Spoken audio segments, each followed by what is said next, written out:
या आत्महत्येच्या निमित्तानं काँग्रेस आणि आम आदमी पक्षानं पंतप्रधान नरेंद्र मोदींवर टीकेची झोड उठवली आहे। ये बड़े दुख की बात है कि एक सैनिक को हमारे देश के अंदर आत्महत्या करनी पड़ रही है।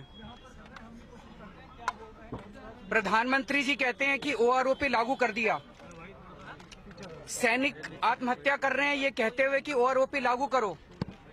इसका मतलब प्रधानमंत्री जी देश भर में घूम घूम के झूठ बोल रहे हैं, सबको झूठ बोल रहे हैं कि ओआरओपी लागू कर दिया। अगर लागू हो जाता तो फिर रामकिशन जी को आत्महत्या क्यों करनी पड़ती?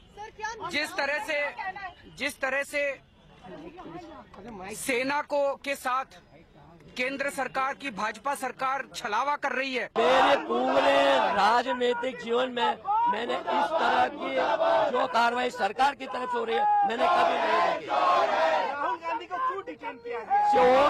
वो नहीं चाहते कि कोई दूसरी आवाज सुनाई दे, प्रतिपक्ष की किसी की भी आवाज सुनाई दे। वो चाहते हैं कि सिर्फ एक ही आवाज सुनाई दे। आणि माझे सहकारी सुशांत पाटील या सगळ्या महत्त्वाच्या घडामोडीवरती बोलण्याकरता आपल्याबरोबर आहेत। सुशांत, काय नेमकी ताजी माहिती आहे? राजधानी दिल्लीमध्ये वातावरण अत्यंत तापलेलं आहे, राजकारण या सगळ्यावरून रंगलंय। आपण आत्ताच बघितल्या विरोधी पक्षांच्या प्रतिक्रिया अत्यंत तीव्र आहेत।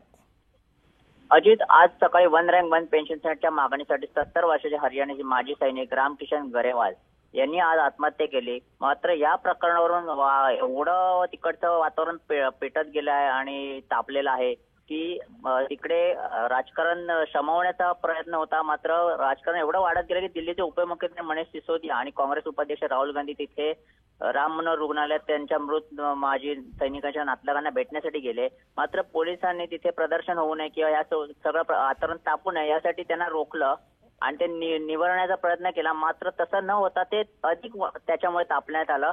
तर तिथील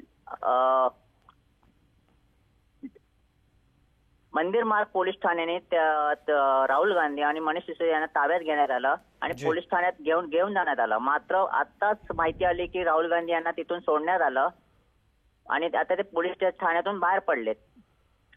सुशांत, हे सगळं राजकारण आता आणखी तापणार आहे या शंकास्पद विरोधी पक्षाचा आवाज दाबण्याचा प्रयत्न झाला अशी प्रतिक्रिया काँग्रेसने दिलेली। धन्यवाद या माहिती करता।